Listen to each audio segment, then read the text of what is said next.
Snufka here with Truckleman. We are watching Big Tugg, Why Flying Sucks. Why Does Flying Suck? I used to fly a lot when I was a kid. I actually flew a lot before 9/11, so I know what it's like to go through an airport and get on a plane as easy as possible. Dude, the first time I flew was it the Florida trip?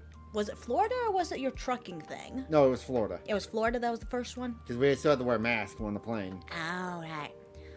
And I was not happy. That was the first time you ever flew in your entire life in... Yes. Sheesh. And you know the scariest part about the plane?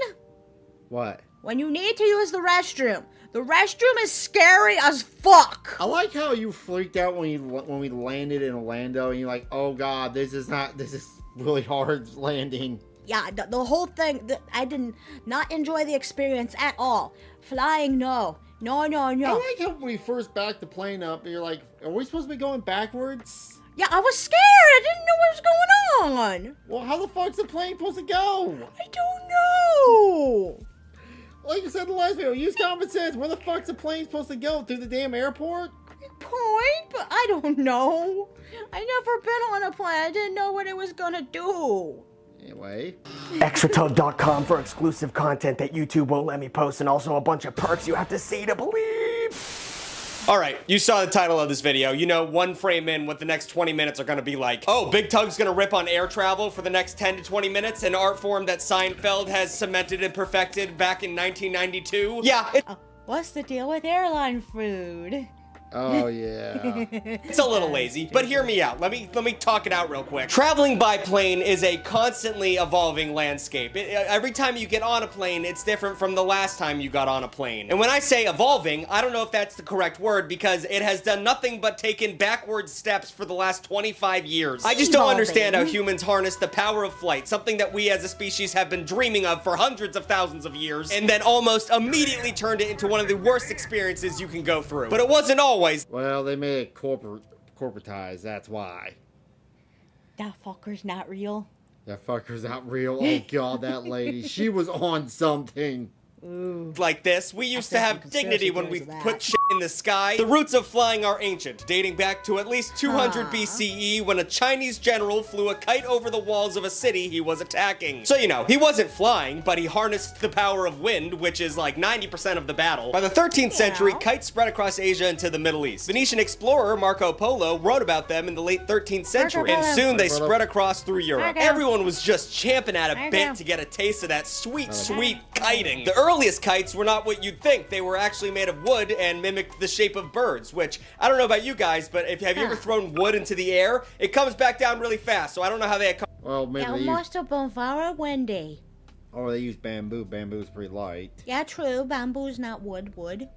Accomplish this. Eventually, they started using lighter materials, such as bamboo, silk, and paper. You know, like the kites we know about today. But while the rest of Europe... Then how'd the wood fly? Maybe they had it really thin? Was busy flying kites like a bunch of dork asses. Leonardo da Vinci was in the ball game making plans for actual human flight. In addition to painting the Mona Lisa, the Last Supper, and that weird guy who's doing a cartwheel with his dick out, Leonardo da Vinci was obsessed with drawing flying machines. And when I say obsessed, I don't mean like in a cute way. Like he made 500 different drawings of flying machines. Further proof that autism isn't a new thing, it just wasn't diagnosed back then. Interesting. Oh. Yeah, someone said Elon Musk has autism. Someone made a point about how Christianity gets made fun of. Think of Van Gogh back in the day. Oh. You know, if the internet was around back then, he would have been trolled to death. You're right. The only difference, though, is Christian's actually dumb. Interestingly, every single one of his flying machines involved some kind of manpower. He wasn't, like, thinking about jet fuel. Like, he had no other plans on making the things fly besides a guy in the middle doing this. That was the whole plan. So you have to appreciate his imagination on such a topic, but at the end of the day, he never got even close to making one of these things. So he gave us hope that one day we would be able to fly, but at the end of the day, he was standing around thinking, we're gonna need a little magic. We're gonna need some magic to make these things happen. So I have a Alchemy. cat, and she terrifies me. For several reasons. I mean, she'll jump on my chest from 60 feet away in an attempt to let me know that she can hunt and kill me at any time. But the main reason she scares me is because when cats get sick, they don't want you to know about that at all. A dog gets sick, and it's like, bow wow, my tummy hurts. Help me, mommy. They let you know. Whereas a cat would literally rather die than let you know it has an ounce of weakness inside of it. But what if I told you that there was a cat litter that was unbelievably lightweight, was delivered right to your door, and would change colors depending on the potential health risks that your cat might have? Is that possible? Yes, it is. All of those things are real because pretty litter exists. So this stuff is pretty crazy and has a lot of benefits over bog standard cat litter. So let me just rattle off some banger notes here. Pretty litter is made of silica gel crystals that weigh so little that I assumed I was getting scammed when it was delivered to my door. But that's because it's just so much lighter than any other kind of litter. It has the ability to alert you to specific health concerns and literally turns a color based on the affliction your cat might have. Like orange might indicate metabolic acidosis, and blue means they might have a urinary tract infection, and it's just crazy how informative this stuff. And in broccoli, it just turned to dust. Dude, if we had that back when Sparky was yeah. we probably would have known that there was something wrong with him. Yeah. My poor kitty. How everyone doing today? Doing great. We're celebrating our anniversary with long stream. And I guess we're on why flying sucks. Wi-Fi. It's also 99% dust-free, has advanced odor control, and due to the crystal's nature, is an all-around lower maintenance litter. So if any of this interests you or your cat, head to the link in the description and save 20% on your first order and get a free cat toy with Big Tugg 20. Once again, it's the link in the description and it's Big Tugg 20. Use that code and you get a free. Let me show you the toys. You like that, Abby? Go get it. Pretty litter, making cat shit look good. And I'm assuming they won't let me say that in the ad read, but if I'm saying it right now, that means that they approved it and they're a cool company. And if you think magic is a very big balloon, then Da Vinci was right. Because about 300 years later, we made the next great leap in aviation, hot air balloons. Have you ever ridden in one of these things? It sucks. It's very cold and you have to do it really early in the morning or the balloon doesn't work apparently. Hot air balloons, or as I call hot air rises cooler in the morning. them, HABs, hit the scene in 1783 thanks to French brothers Joseph and Jacques Montgolfier. What is wrong with their heads? I gotta back that up now. They got penis head. Do it really early in the morning or the balloon doesn't work apparently. Hot air balloons, or as I call them, HABs, hit the scene in 1783 thanks to French brothers Joseph and Jacques. What is wrong with your cone heads? Montgolfier. I assume that's how you pronounce it. Once again, the French language pisses me off. The first hot air balloon with passengers climbed to 6,000 feet and traveled over a mile. Over the next century, engineers like these two fine cats would pioneer aerodynamics while fine-tuning gliding machines, which led us to finally the weird-ass brothers from Ohio. In 1903, two kids in Ohio, the Wright brothers, high school dropouts, invented the first flying machine. Who would have guessed? Using a text Nathaniel published on aerodynamics as the basis for their design and a 12-horsepower engine for propulsion, they were able to seize the power of flight from the gods. And just for reference, a 12-horsepower engine is like two fucking lawnmowers. So it's crazy they were able to accomplish this. By the 1940s, jet engine technology made air travel faster and cheaper. Now everyone was getting on their planes and wearing fancy outfits and... By the way, you know how like back in the 50s, everybody went to Europe? They had to use cruise ships, and it took like, it was 4 days to get there and 4 days to get back. That was the only way you could travel overseas. Jeez. When people traveled to Europe, that was a once in a decade plan. Alright. But yeah, back then it took, and that's why now, but when jets came out, that just like made it so cheap, everybody does it now. Point.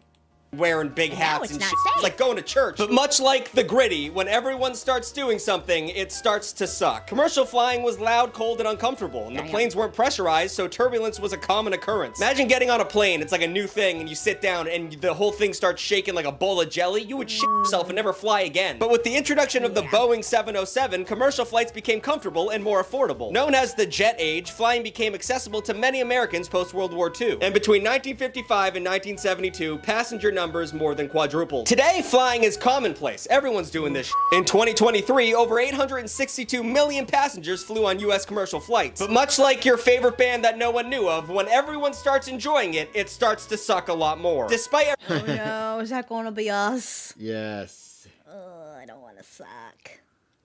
everyone relying on flying, or maybe because of it, flying has become a lot shittier. But one of the worst parts about flying is not even the flying, it's what happens before the flying, which is the fucking airport. So this is the part of the video, Oh, true. The organization at airports. Well, right? keep in mind, like, KCI before they tore down the old one, that airport was built in the 70s.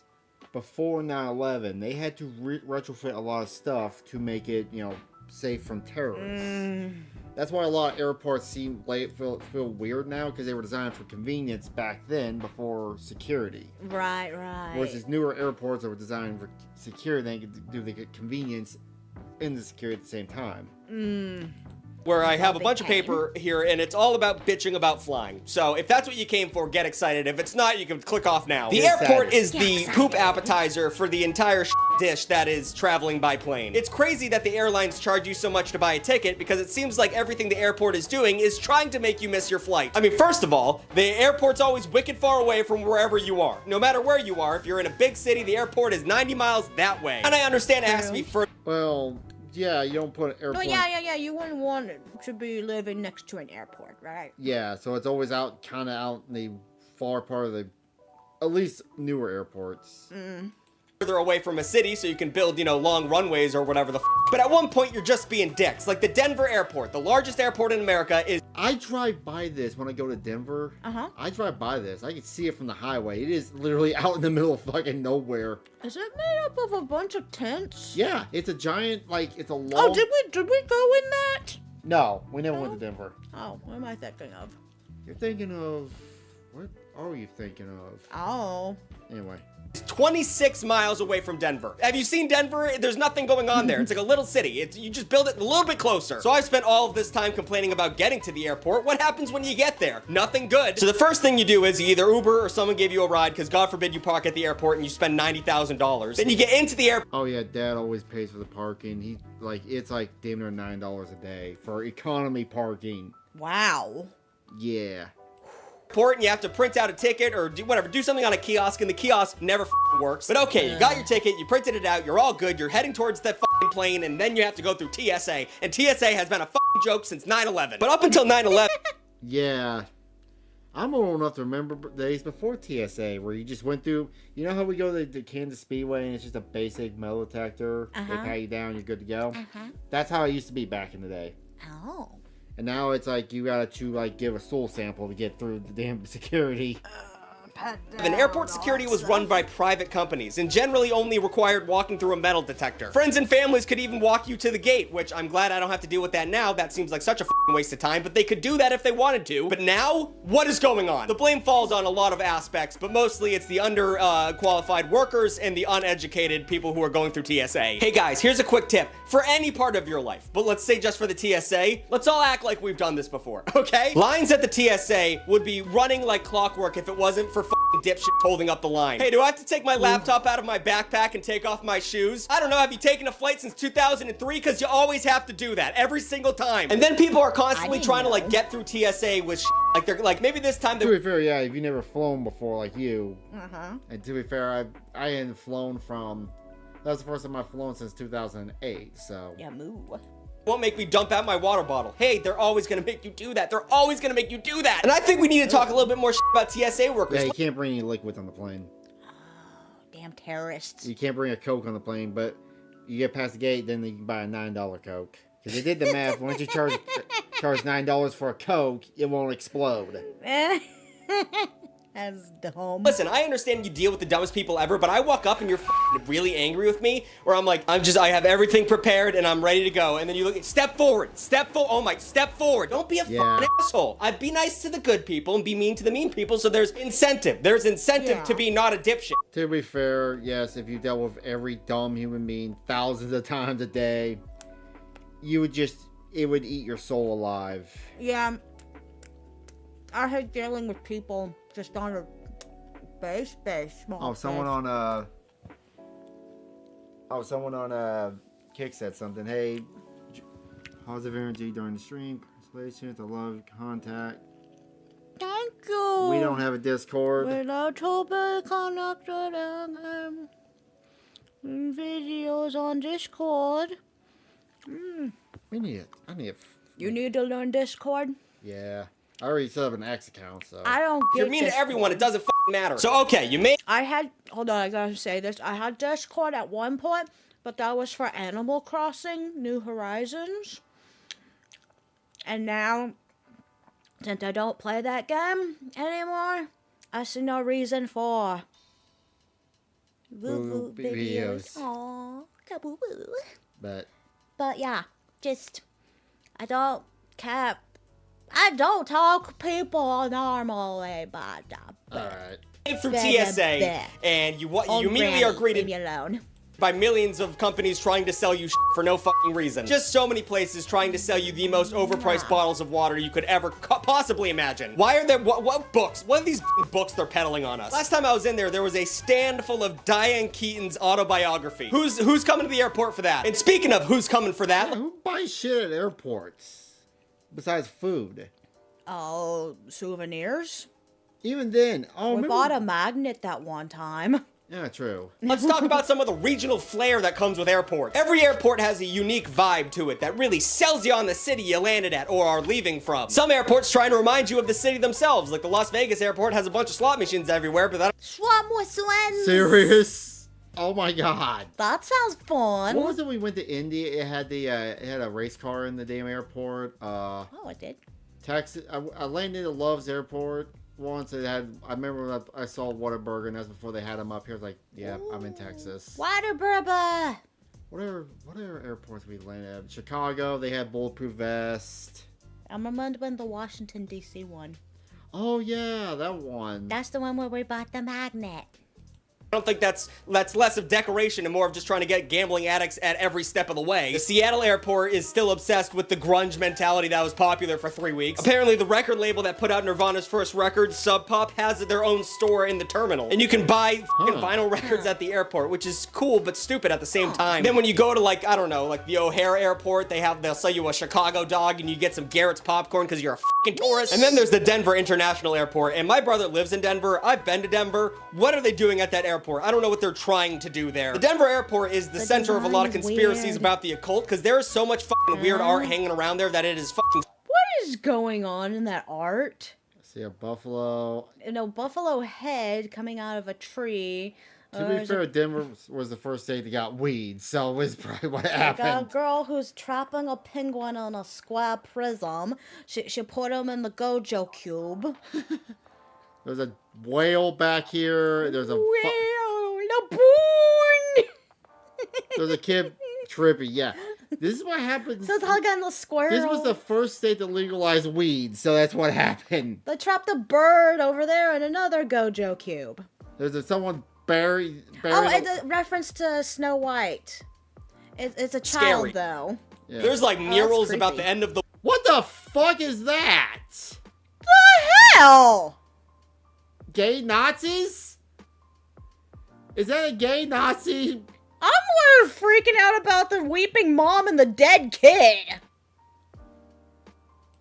world, and there's a giant blue Bronco with glowing red eyes out up front of the airport. Why? Who the fuck is running? Who's... Wahaha! Wahaha! Waha! Wahaha! Hooray the gay Nazis. It's just very satanic. And then you get to Denver and you're like, oh, this is a very brown city where I can't breathe. It has nothing to do with demon horses. And that f***ing statue of the horse, you can't get to it by foot. You can only see it, it's like 9,000. What the fuck? It's huge. It makes me think of the Quicksilver from Devil May Cry 3 ability doody-doo. Oh yeah, mommy told me not to do that stuff. You'll be a good boy now. It's been. Don't do the weed. Wait a minute. Is this like the blue butt stallion? Butt stallion! Oh, I want it now. Butt stallion. feet from the road. So you have to see it by a car. Well, you get a glance of it and you're like, did I just see hell? What the fuck? And also, one last note before I get into this next segment. The worst part about the airport is the people who get hammered at the airport bars. You people bum me the fuck out every single time. Listen, I understand the enjoyment of an airport beer. You know, everything has been shitty up to this point. Just drink one down while you're waiting for your flight. But do not get blacked out next to me while I'm eating an overpriced hamburger and try and talk to me. I'm angrier than I ever have been in my life. I do not want to talk to a hammered stranger. I'm sorry your life didn't turn out. Oh my Wow. god, that tells me a story when Dad got his flight canceled and he got stuck in Charlottesville. Uh-huh. All the pissed off drunk people at the bar that had all their flights canceled. Oh my god. Oh. Damn.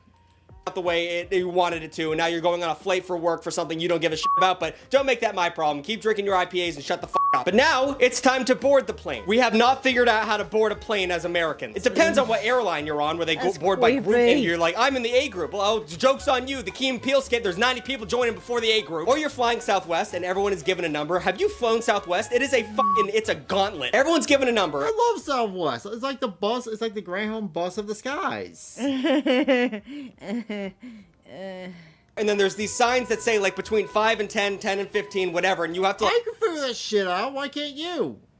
like fit yourself into the spaces, and you have no clue if people are lying or not, so everyone is just silently ready to murder someone who just cut in front of them. Being boarded on a plane is a slow shuffle to a crucifixion. It is a fucking nightmare. But okay, you get in your seat, you didn't pay good money for it, so you're all the way in the back near the toilets, but you've sat down, it is fine. And then you're sitting there for 40 minutes for some fucking reason, and then the plane starts moving a little bit, and then the fucking lady comes up there and they start doing the pre-safety demonstration. And that is the most awkward thing as someone who is a strong empath. Nothing hurts me more than the internal fight I'm having with myself of I'm trying not to make too much eye contact with this lady because I don't want her to know that I'm ignoring her, but also I need to pay attention a little bit so she doesn't feel like an asshole. But I mean, like, at the end of the day, if this plane's going down, the panic of the people around me is going to kill me before I can even help myself. So this demonstration's not worth it. And then if you're lucky and the plane doesn't shit itself and you have to wait for an engine to be changed, you go up in the air and within a millisecond, if someone reclines back into you and knocks your fucking teeth out, and then in compensation for that, they walk around and give you a little fuck you snack, like a bag of pretzels or The fuck you snack.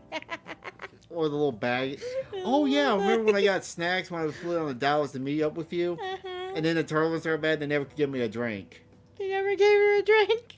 And our flight, they gave us snacks, and then we started hitting turbulence all the way there. It's like, yeah, we can't give out drinks. Because peanuts. And then the in-flight entertainment is something. Well, the stewardess can't walk down the lane. Okay, no drink for you. Terrible, like fucking Bad Boys 4 or some shit. And then you gotta pee or shit, and you keep cranking your neck down the aisle to see if someone is using the bathroom. There is always someone in the bathroom. I don't know how people figure out the mathematical probability of always having someone in that bathroom, but I might as well shit myself. But listen, we are living in a society, and the society doesn't end once you get over 20,000 feet in the air, okay? So I've decided to come up with some guidelines, some personal big Tugg guidelines for flying in the sky so we can all realize how to make this shit work, okay? Rule number 1. Do not fucking talk to me. Never talk to anyone on a plane. Do not talk to random people. Remember that one time we couldn't sit next to each other?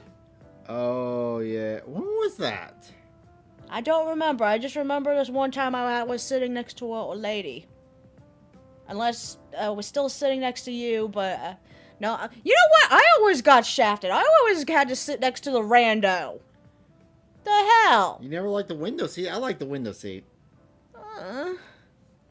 You always complained about having the window seat. No, I didn't. You complained about it. I don't care if you're like a cute old man who's just looking for someone to talk to, or a chatty businessman who's trying to hit on a woman. No one wants to talk to anyone they don't know on a plane, or people they do know. I want to put in my earbuds and forget I exist for 4 hours. Yes, the only time you can talk to me is if I'm... I will put on my... I always bring my headphones. That was the one smart thing I did, was bring my headphones, so I don't have to exist. Also, I brought my Switch, so I played Super Smash. Sitting in the aisle and you're sitting at the window and then you tap me on the shoulder to say, hey, I gotta go shit. And I understand that took a lot of courage, so I'm gonna allow that. But I didn't panically download 4 episodes of My Brother and Brother and Me right before the flight so I could listen to you talk. We're not doing that. Number 2, there are rules for where you sit. There are rules for where you sit. This is not my own concept, but I feel it has to be retold to the people. Window seat gets the window and they're able to rest their head on the wall. Middle seat gets both middle armrests, and the aisle seat gets extra legroom to stick it out, and they have the ability to leave whenever they want. That's it. You don't get to take from other people. If I'm sitting in the window seat and I close that, that's for good reason. I don't care if your toddler wants to see what it looks like outside of a plane. If I open that thing, we're flying at 9 in the morning facing east. Like, I'm going to get the power of Apollo blowing my eyes out. If I'm in the middle and you're on the aisle or the window and you're This is more fun when we're flying during Christmas. You can look down and see the Christmas lights. putting elbows in my sides trying to get that Or arm. when we landed in Chicago and they came in over the river, over the Lake Michigan, and you look down and they bang down. Oh yeah. Oh yeah, Southwest, they land at Midway. They put that in the middle of the fucking hood, because I swear when we were landing, we were so close to the McDonald's, I could have sworn we were going to go through the drive-thru when we were landing. Oh yeah, I remember that. That was creepy. Armrest, I will literally fight you with my elbows. I will fucking dig into your arm meat. And if I'm on the outside and you need to piss more than 2 times a flight, tough luck. I am not waking up because you have an overactive bladder. I'm sorry. You should have alerted the flight attendant. You'd probably get better seating. Rule number 3, keep your fucking shoes on. What are we doing as a... Why do you Why are people taking off their shoes on a plane in the first place? Who does that? I've seen videos of people taking shoes off and clipping their nails. Nation. Ow. This is not a Tarantino film, and you do not have Margot Robbie feet. No one wants to fucking see that shit. First of all, if you take off your shoes, you're already a problem. But if you take off your shoes, and then you put your fucking dirty little piggies up, and you put them on the armchair of the person in front of you, death penalty. You are murdered on the flight. I just do the, lick my finger, and just to fuck with them. You would willingly touch someone's random ass dirty feet? Oh, I'll fuck with them. I will fuck with them. Someone shoots you in the fucking face. I understand that flights are long and you want to be comfortable, but if everyone did what you did, you'd probably think everyone else was a piece of shit. It's all about living how you want your neighbor to live. You know what I'm saying? Number 4, pretty big blanket rule. This is not about you. This flight, not about you, honey. I don't care if you're a bad flyer and you're having a panic attack. I've had 3 panic attacks on planes and I handled that shit. I don't care if the person next to you is chewing really loudly and you want to start a physical altercation because then they have to land the plane. And I don't care if you see an alien on the wing like that Twilight Zone thing. Keep it to your fucking self. We need to get this plane to Houston. And also, every time I see one of those videos of someone like running up and down the aisles, or like a toddler or an adult, or like a group of Christians that are all coming back from a missionary and they all start praising God in the back, No. I will kill you. I will go to, I will go to jail forever no one just to wants make you guys that. shut No one wants that.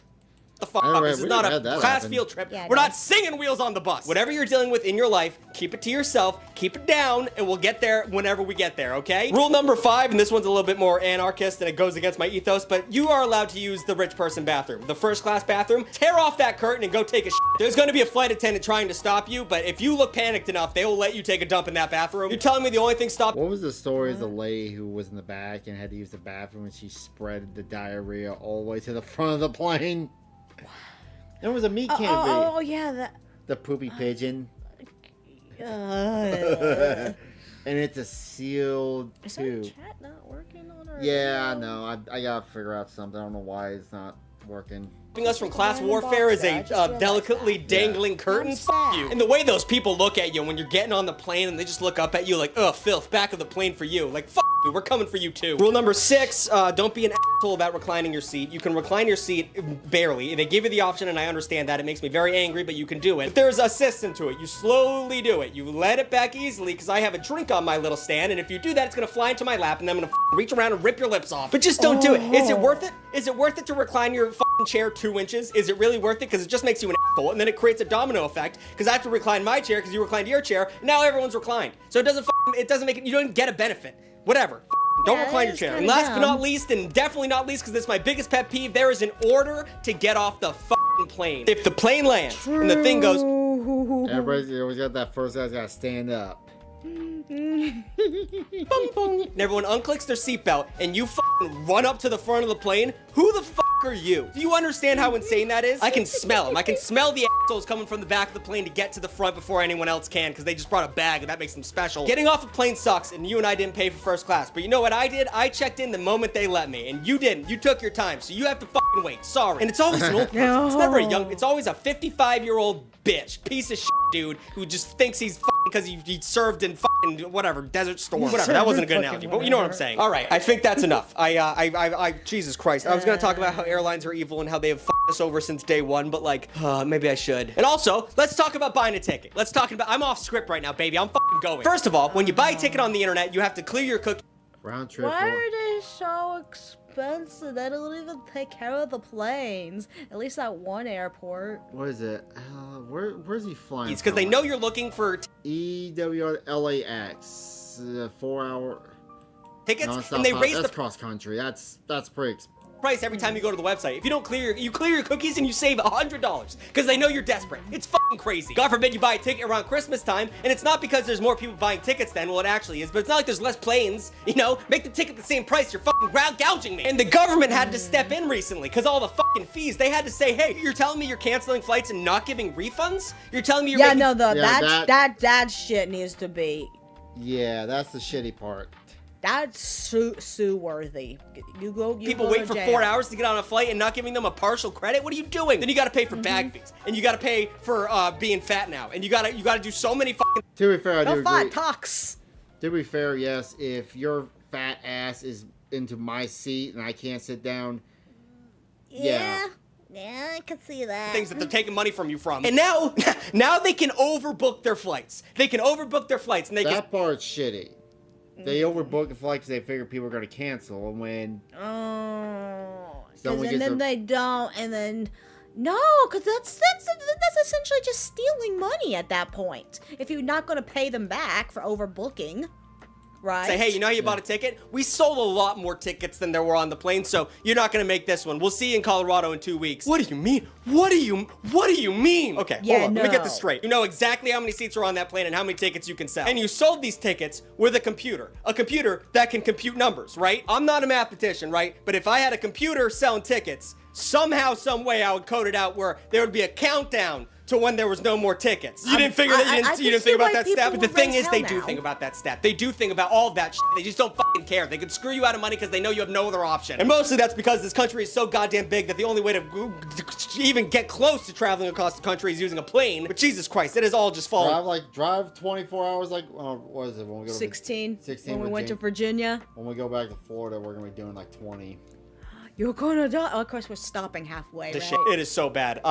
We need to go. I don't know. I think that's the end of the video. I just need to talk about these things, dude. The holidays have gotten me ripe. Like, comment, and subscribe. Thank you for joining us for this video. Bye. Bye.